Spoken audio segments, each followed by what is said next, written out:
Hello everyone, welcome to my YouTube channel. If you are new to my channel and loves cooking ideas, you are in the right place. Please consider subscribe to my channel and click the bell icon so that be the first to notify if we have new upload videos. Today, I will share to you on how to cook a delicious fish tinola. Here are the ingredients. 400 grams of fresh fish, 2 pieces tomatoes,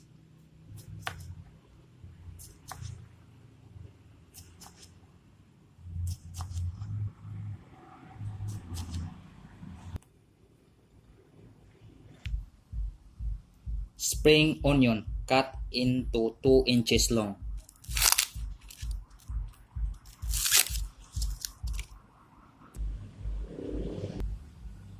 lemongrass. So let's start. Boil 2 cups of water. Put the fish,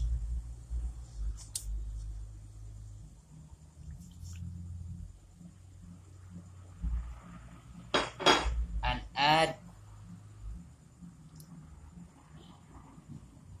lemongrass, the tomato, the spring onion,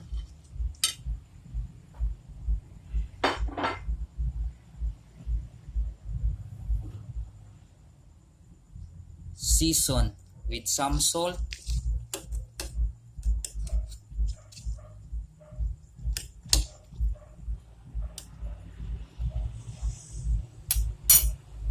simmer it for about 15 minutes at medium heat.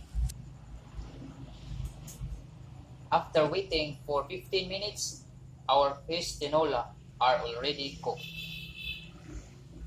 Wow! Smells so good! We need to transfer to our serving bowl. So this is our delicious fish tinola.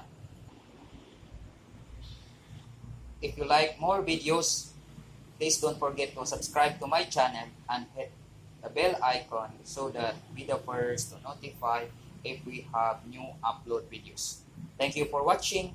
See you on my next videos. Have a nice day.